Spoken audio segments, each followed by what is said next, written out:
हर 10-15 दिन में आपको लखनऊ से कोई ना कोई ऐसी तस्वीर मिल जाएगी जिसमें पुलिस जो है रोजगार मांग रहे युवाओं पे लाठी डंडे बरसा रही हो, मुकदमे कर रही हो। अगर सड़कें वीरान हो जाए तो चाहे सत्ता में कोई भी हो, वो वो आवारा हो निरंकुश हो जाए। जाएगी, वो आवारा हो जाएंगी। युवा उद्वेलित है, अंदर से आक्रोशित है, हम्म। असंतोष काफी ज्यादा है रोजगार के सवाल पे। नमस्कार दोस्तों। उत्तर प्रदेश के आगामी विधानसभा चुनाव दहलीज पर है। तमाम लोग अपनी अपनी तरह की बातें कर रहे हैं। सपा समर्थक कहते हैं अखिलेश का उत्तर प्रदेश, मायावती समर्थक कहते हैं मायावती का उत्तर प्रदेश, बीजेपी समर्थक कहते हैं योगी और मोदी का उत्तर प्रदेश। लेकिन एक संगठन है जो ना तो उत्तर प्रदेश को अखिलेश का मानता है, ना मायावती का मानता है, ना योगी आदित्यनाथ का मानता है। उस संगठन का कहना है कि उत्तर प्रदेश युवाओं का है, युवाओं का उत्तर प्रदेश उस संगठन का नारा है। उस संगठन का एक अभियान है जो 2-3 दिन पहले उस संगठन ने लॉन्च किया है। हम बात कर रहे हैं युवा हल्ला बोल की, हम बात कर रहे हैं युवा हल्ला बोल के अभियान की। और अब उस पूरे अभियान के बारे में, उत्तर प्रदेश के चुनाव के बारे में युवा हल्ला बोल के राष्ट्रीय अध्यक्ष अनुपम से हम बातचीत करेंगे। अनुपम हमारे साथ है, बहुत बहुत स्वागत है अनुपम जी। सबसे पहला क्वेश्चन, जैसा कि मैंने अपने इंट्रोडक्शन में भी कहा कि तमाम लोग कहते हैं या तो उत्तर प्रदेश अखिलेश का है, या योगी का है, मोदी का है, मायावती का है। अब तो न्यू एंट्रेंट आम आदमी पार्टी भी उत्तर प्रदेश में काफी सक्रिय है। वो कहती है उत्तर प्रदेश जो है वो हमारा होगा। आप कहते हैं उत्तर प्रदेश युवाओं का। इस अभियान के बारे में आपने सोचा क्यों, क्यों जरूरत पड़ी? सबसे पहले तो धन्यवाद इस बातचीत के लिए, और बहुत ही अच्छा इंट्रोडक्शन आपने दिया कि उत्तर प्रदेश को लेकर सब कह रहे हैं कि हमारा होगा, हमारा होगा। और सच्चाई ये है कि प्रदेश ही नहीं, हमारा देश जो है वो युवाओं का है। उसमें किसी को दो राय नहीं होनी चाहिए। और खास करके ऐसे मौके पे जब उत्तर प्रदेश में विधानसभा चुनाव है और जब सरकार के 5 साल के कामकाज की समीक्षा होनी चाहिए, जब उन मुद्दों पे बात, बहस, चर्चा, संवाद होनी चाहिए जो मुद्दे आपके हमारे जीवन को सीधे तौर पे प्रभावित करते हैं, तो ऐसे मौके पर हमने देखा कि कई तरह तरह के इश्यूज इंपोर्ट करने की कोशिश हो रही है, जो डिवाइसिव इश्यूज है, जिससे समाज को बांटा जा सके, आपस में लड़ाया जा सके, पोलराइज किया जा सके और उसका फायदा फिर वोटों में, चुनाव में लिया जा सके। तो ऐसे अहम मौके, चुनाव के मौके पे आपके मन में ये सवाल हो सकता है कि देखिए, हम तो राजनीतिक दल है नहीं, हम राजनीतिक पार्टी नहीं है, ना ही मैं चुनाव लड़ रहा हूँ उत्तर प्रदेश विधानसभा चुनाव में, ना हमारा कोई साथी चुनाव लड़ रहा है। तो ऐसे मौके पे हम इतनी एनर्जी क्यों इन्वेस्ट कर रहे हैं, हम इतनी ऊर्जा क्यों लगा रहे हैं यहाँ पे? इसलिए लगा रहे हैं, हम अपना नागरिक धर्म निभाते हुए हमारी ये वाजिब और जायज चिंता है कि पिछले 5 साल में इस सरकार के जो फेलियर्स रहे उन पर बात होनी चाहिए, उस पर सरकार की जवाबदेही तय होनी चाहिए। और जो सबसे बड़े फेलियर्स हैं वो वही है जिस पर हमारा मुख्यतः काम है, वो है पढ़ाई, कमाई, दवाई के मुद्दे। आपको याद होगा कि यही नारा लेकर हम पिछले 1.5-2 साल से लगातार मजबूती से काम कर रहे हैं देश भर में। इसी स्लोगन के इर्द गिर्द हमारा हर कैंपेन डिजाइन होता है। रोजगार के मुद्दे को, सरकारी नौकरी के मुद्दे को, भर्ती में धांधली, लेट लतीफी, पेपर लीक के इशू को हम प्रोमिनेंटली जमीन पर हर जगह उठाते रहे, हर संवैधानिक लोकतांत्रिक ढंग से। आज जब ये मौका आया है चुनाव का, तो हम चाहते हैं कि ये मुद्दे पीछे न रह जाए। और क्योंकि युवा है जिनका ये प्रदेश है, युवा है जिनका ये देश है, तो जो चुनाव है उसका एजेंडा भी युवा तय करेंगे। और वो सुनिश्चित करने में हमारी टीम, हम लोग पूरी अपनी भूमिका निभाएंगे। उसको लेकर युवाओं की यूपी कैंपेन की घोषणा हुई है। उसी को लेकर हमने कहा है कि हम अगले 2-2.5 महीनों तक 2 चरण में, पहले चरण में हम प्रदेश व्यापी यात्रा कर रहे हैं, सभी जिलों में हम चौपाल करेंगे, बैठक करेंगे जहां जहां भी हमारी टीम है। और दूसरे चरण में 12 जनवरी के बाद से, जो राष्ट्रीय युवा दिवस है, उसके बाद से हम युवा महापंचायतों का आयोजन करेंगे, जैसा कि हमने पहले भी इलाहाबाद में किया था सेकेंड वेव से ठीक पहले कोविड के। अब हम कोशिश, हमारी बस ये है कि इस चुनाव के मौके पर सत्ता में जो भी आए, लेकिन तय तो युवा ही करेगा कि सत्ता में कौन आए, और ये प्रदेश युवाओं का प्रदेश है। मैं एक सवाल पूछना चाहूंगा आपको, शायद ये सवाल नकारात्मक लग सकता है। जब बिहार के चुनाव हो रहे थे तब भी इस तरह का एक अभियान चला था। आप लोगों ने पढ़ाई, कमाई, दवाई की बात बिहार में भी की थी। मौजूदा जो सरकार थी उस वक्त बिहार में, वो सरकार अपदस्थ नहीं हुई, वो सरकार वापस से आ गई। मैं ये जानना चाहता हूं कि आप लगातार युवा हल्ला बोल जो है युवाओं के मुद्दे को उठा रहा है, उनकी बात कर रहा है, कितना असर डाल पाएंगे आप? बिल्कुल सच्चे मन से आप बताएं कि आपकी उम्मीद कितनी जी है? जी जी। नहीं, ये मैं एक्चुअली इसको सकारात्मक सवाल मानता हूँ नीरज भाई। क्योंकि देखिए बिहार में, हम्म, जैसा देखिए आप, हम जानते हैं बिहार की राजनीति को कुछ हद तक जो लोग समझते हैं उन्हें पता है कि बिहार जैसे प्रदेश में रोजगार के मुद्दे पर चुनाव लड़ लिया गया। हम्म, देखिए जीतता हारता कौन है वो तो सेकेंडरी है। प्राइमरी बात यह है कि बिहार का चुनाव रोजगार के मुद्दे पर लड़ा गया। इसमें मुझे नहीं लगता है कि कहीं कोई कंफ्यूजन होगा। हाँ, एक तरफ 10 लाख सरकारी नौकरी के वादे, एक एक तरफ तरफ 19 19 लाख लाख का वादा, एक बिल्कुल। तरफ ये पद खाली, ये सारी बातें हो रही थी हाँ, बातें तो हो बिहार रही जैसे थी। प्रदेश में, जी। जहां पे जाति धर्म के अलावा और कोई बात ही नहीं होती है। और कोशिश हुई भी वहां पे कि हम्म, जाति धर्म को किसी तरह से एजेंडा बनाया जाए, हम्म, उसके बावजूद रोजगार चुनावी विमर्श के केंद्र में रहा। हम्म, तो मुझे लगता है, और बिहार में अगर ये संभव है तो उत्तर प्रदेश में भी संभव है। हम्म, यहाँ पे भी कोई बिहार से कम गंभीर नहीं है मसला। पढ़ाई कमाई दवाई के मुद्दे पर, रोजगार के मुद्दे पर उतनी ही ज्यादा परेशानी है, उतने ही ज्यादा युवा उद्वेलित हैं, अंदर से हम्म, आक्रोशित हैं, हम्म, असंतोष काफी ज्यादा है रोजगार के सवाल पे। उसको आपको देखना समझना हो, आप देखिए हर 10-15 दिन में आपको लखनऊ से कोई ना कोई ऐसी तस्वीर मिल जाएगी हम्म, जिसमें पुलिस जो है रोजगार मांग रहे युवाओं पे लाठी डंडे बरसा रही हो, हम्म, मुकदमे कर रही हो। हम्म, आम बात हो गई है, बिल्कुल नॉर्मलाइज हो गया इस देश के लिए हम्म, कि प्रदर्शन चल रहे हैं और पुलिस लाठी डंडे से पिटाई कर रही है। हम्म, तो उस प्रदेश में जहां पे कि ये इतना इतना सीरियस इशू है, वहां पे अगर हम पॉजिटिव इंटरवेंशन करें जैसा हमने बिहार में किया, और बिहार में देखिए सिर्फ चुनावी इंटरवेंशन से ये नहीं हुआ था, मतलब हम्म, चुनाव के दौरान इंटरवेंशन से नहीं हुआ था। हाँ, वो कई ऐसे कारण थे जिसके कारण रोजगार एक बड़ा मुद्दा बना। हम्म, और महागठबंधन विपक्ष की जो पार्टियां थी उन्होंने भी हमारे स्लोगन में और 2-3 और जुमले ऐड करके उसको काफी अच्छे से हाँ, उसको साथ। चलाया, इस्तेमाल किया। हम्म, हमने भी, हमारी तो देखिए कोशिश ये है कि एजेंडा ये होना चाहिए। हम्म, भारतीय जनता पार्टी भी पढ़ाई कमाई दूध दवाई के मुद्दे पर अपने अपना स्लोगनरिंग करे, अपना प्रचार करे, हमें और ज्यादा खुशी होगी। हम्म, तो कोशिश तो ये है। और जिस तरह का फेलियर उत्तर प्रदेश में रहा है, देखिए कोविड मिसमैनेजमेंट हो, दवाई का मसला है, हम्म, कमाई का मसला, रोजगार का मसला, हम लोग हम्म, जानते हैं। कमाई चाहे वो किसान के फसल की कमाई हो, गन्ना किसान की, चाहे रोजगार सरकारी नौकरियों की बात हो, हम्म, और पढ़ाई जो शिक्षा की हालत हुई है, हम्म, और विशेष तौर पे पिछले 1-1.5 साल में जो हुई है, वो बहुत ही गंभीर मुद्दा है। यूनिवर्सिटीज में जो किया गया है हम्म, उत्तर प्रदेश के, वो बहुत सीरियस इशू है। मेरे हिसाब से हम जिस कैंपेन को लेकर आगे बढ़े हैं, हम्म। आपको उसका असर दिखना शुरू हो जाएगा अगले मैं एक 1.5-2 सवाल महीने में। मैं एक सवाल आपसे पूछना चाहूंगा कि 2014 के जब चुनाव हुए थे, मैं 7-8 साल पीछे जा रहा हूँ, तो चुनाव विश्लेषकों का यह मानना है कि युवाओं की बड़ी संख्या ने नरेंद्र मोदी को वोट किया था, और उसका एक बड़ा कारण था रोजगार को लेकर किया गया उनका वो वादा। 2-3 सालों के दरमियान ही जब वो पहली बार प्रधानमंत्री बने थे देश के, हमने देखा कि बैंकिंग की जो नौकरियां होती हैं उसकी संख्या कम हुई, अन्य नौकरियों की संख्या भी कम हुई, हालात बहुत अच्छे थे नहीं नौकरियों के। लेकिन फिर 2017 में उत्तर प्रदेश के चुनाव होते हैं, उत्तर प्रदेश में भाजपा चुन ली जाती है। 2019 में लोकसभा के चुनाव होते हैं, लोकसभा में फिर से नरेंद्र मोदी आते हैं, अन्य राज्यों में भी उनकी सरकार बनती है। जो ये मामला है, जो ये परेशानी है युवाओं की और रोजगार की, वो तो कंटिन्यूटी में जारी रही, लगातार बनी रही, और विरोध भी हमने देखा, युवाओं की तरफ से आवाज उठाते हुए लोगों को भी देखा, युवाओं को भी देखा। लेकिन चुनाव में वो ट्रांसलेशन नहीं हो पा रहा है। तो इलेक्टोरल प्रोसेस में कोई खामी है या क्या युवा इस बात को समझ नहीं पा रहे हैं कि जो उनकी समस्या है वो सीधे सीधे इलेक्टोरली जो चुनी जाती है सरकार उससे संबंधित है, और उसमें उनको योगदान करना पड़ेगा, या उसमें उनको दिखाना पड़ेगा अपना असर या अपनी भूमिका? कहाँ पे ये चूक कहाँ पे रह रही है? जी जी, नहीं ये चिंता वाजिब है आपकी।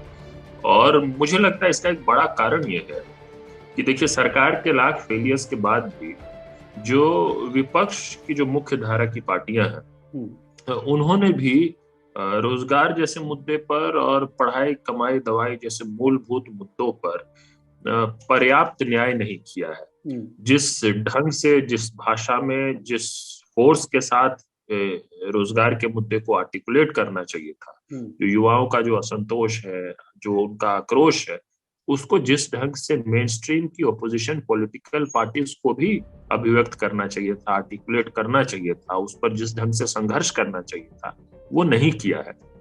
और यही कारण है कि कई बार एक बड़ा वर्ग है, उसको ये तो लगता है कि बीजेपी की गवर्नमेंट सेंटर हो या स्टेट हो, यहाँ पे फेल हो गई है पूरी तरह से, खास करके इस मुद्दे पर, बेरोजगारी पे तो पूरी तरह फेल है। लेकिन उनको फिर ये नहीं लगता है कि ये जो विपक्ष की पार्टियां, क्योंकि आप चुनावी बात अभी कर रहे हैं, आपका जो सवाल है वो है कि इलेक्टोरल कन्वर्जन उसका क्यों नहीं होता है। तो इलेक्टोरल कन्वर्जन तो वही लोग करेंगे जो इलेक्टोरल बैटल में, हम जैसे लोग देखिए इलेक्टोरल बैटल में नहीं है, हमारे पास ना उस तरह का रिसोर्स है और ना हम पॉलिटिकल पार्टी है आज के समय में। लेकिन जो पॉलिटिकल पार्टीज हैं वो अगर अपना काम पूरी ईमानदारी से कर रही होती तो शायद युवा हल्ला बोल जैसे आंदोलन की जरूरत नहीं होती, शायद हमको इतना स्पेस नहीं मिलता जितना हमको मिला है, क्योंकि वो मुख्य धारा की पार्टियों का काम होता। ये हमारा होना जो है वो खुद में इस बात का, देखिए एक इस बात का तो रिफ्लेक्शन है कि गवर्नमेंट फेल हो रही है इस इशू पे, युवाओं के मुद्दों पर, साथ में इस बात का भी रिफ्लेक्शन है कि ओपोजिशन की मेन स्ट्रीम की पार्टियां जिनको मुखरता से इस मुद्दे को बड़ा बनाना चाहिए था, नहीं बना पा रहे, वो भी कहीं ना कहीं पूरी तरह से सफल नहीं रही, वो भी इस बात का रिफ्लेक्शन है। तो आपकी बात से सहमत हूं, ये आज की सच्चाई है। हम अपने तरफ से पूरी कोशिश करते हैं कि हम अंतिम व्यक्ति तक, अंतिम लोगों तक अपनी बात को समझा सके। हमने जो 22 प्रश्न तैयार किए जिसे इसी कैंपेन के लिए, या मान लीजिए बिहार में भी जो हमारा जो पूरा 11 पॉइंट एजेंडा था, उसको हमने लोगों तक पहुंचाने की कोशिश की, और उस पर हम चुनावी विमर्श को प्रभावित करने की कोशिश कर रहे हैं। चुनावी परिणाम को तो देखिए वोट चुनाव लड़ने वाली पार्टियां प्रभावित करेंगी। अनुपम, एक सवाल मेरा यहाँ से ये बनता है कि आपने बिल्कुल सही बात कही कि जो ये विमर्श दिखता है गवर्नमेंट तो इस पे फेल दिखती है, अकाउंटेबल वही होती है। विपक्ष ने भी बहुत अच्छे से इस मुद्दे को उठाया नहीं। अब एक संगठन है, एक अभियान है, युवा हल्ला बोल लगातार युवाओं के मुद्दे को उठाता है। एक अनुपम है जो नेतृत्व करते दिखते हैं। युवा आपके साथ आ जाए मान लीजिए आंदोलन में, और लगातार हमने देखा है युवा आता भी है आपके साथ, इलेक्टोरल कन्वर्जन उसका हो नहीं रहा है। जिस सरकार से व्यथित है युवा, वही सरकार मान लीजिए रिपीट हो जाती है, या जिस विपक्ष ने उसके मुद्दे को नहीं उठाया वही विपक्ष दोबारा आ जाते, कुछ भी हो सकता है, संभावना तो यही बनती है। युवा की उम्मीद फिर युवा किससे रखे? युवा का जो एक इंस्पिरेशनल पॉइंट हो कि हम क्यों इस आंदोलन का हिस्सा बने, क्या बदल जाएगा इससे? क्योंकि युवा तो देखेगा कि यार बिहार में भी हमने तो अभियान किया था, वही पार्टी आ गई, चुनाव से पहले खूब वादे किए गए, फिर ट्रांसलेशन नहीं हो रहा इन वादों का। युवा के लिए इंस्पिरेशनल पॉइंट क्या है, क्या प्रॉमिस करते हैं आप?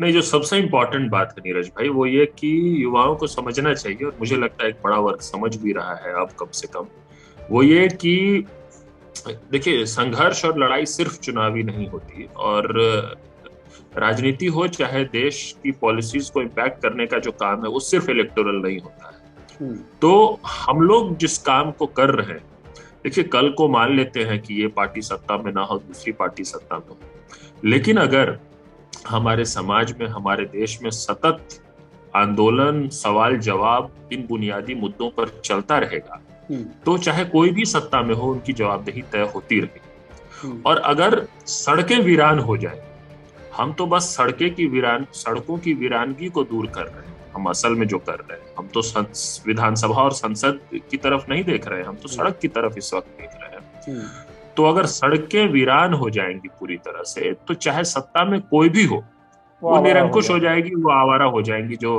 वो मशहूर कथन है वो जी। तो युवाओं को ये बात कुछ हद तक समझ में आने लग गया है।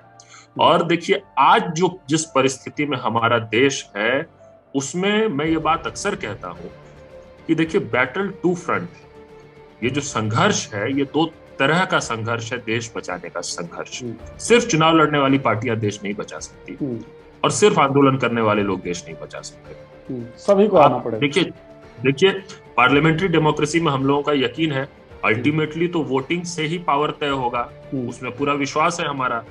वोटिंग से जो पावर में आएंगे वो देश को आगे दिशा में ले जाएंगे, तो वो तो चुनावी पार्टियां हैं जो इस काम को करेंगी। लेकिन एक दूसरा इंपॉर्टेंट काम, और आज के दौर में शायद उससे भी ज्यादा इंपॉर्टेंट काम, वो है पब्लिक ओपिनियन को बिल्ड करना, इन्फ्लुएंस करना पॉजिटिव ढंग से। वो चुनावी पार्टियां नहीं कर सकती। वो पब्लिक ओपिनियन को बिल्ड करने का काम पब्लिक मूवमेंट से होता है।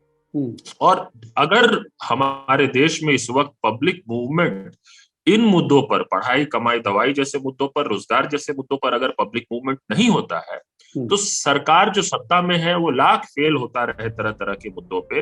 ये विपक्ष जो है अपने सिर्फ इलेक्शन कैंपेन मैनेजमेंट से और सिर्फ बूथ मैनेजमेंट से कोई नहीं जीत जाएगी, ऐसा मैं मानता हूं। और अगर युवा आंदोलन तैयार होता है, खड़ा होता है, तो युवा आंदोलन में तो उतनी क्षमता है कि कल को ये आंदोलन ऐसा रूप ले ले कि सरकार को मजबूर कर दे कि या तो सरकार सारी बातों को समझ जाए, पूरी तरीके से समझने को मजबूर हो जाए, या फिर ऐसे लोगों को कुर्सी छोड़ना पड़ जाए जो लोग युवाओं की पीड़ा को समझ नहीं पा रहे हैं, जो युवाओं की वाजिब मांग को मान नहीं रहे। चलिए अनुपम, मैं सवाल पूछना चाहता था कि युवाओं से आप क्या अपील करना चाहेंगे, लेकिन अपील आप कर चुके हैं और इनडायरेक्टली उसका आंसर मिल चुका है। एक सवाल और आखिरी सवाल मैं ये आपसे पूछना चाहूंगा, इलेक्टोरली भी कोई पार्टी किसी नई जगह पे जब आती है तो एक प्रचलन बड़ा अच्छा चल गया है कि किसी भी पार्टी को किसी दूसरी पार्टी का बी टीम बना दे, और ये आप भी सुनते होंगे, देखते भी होंगे।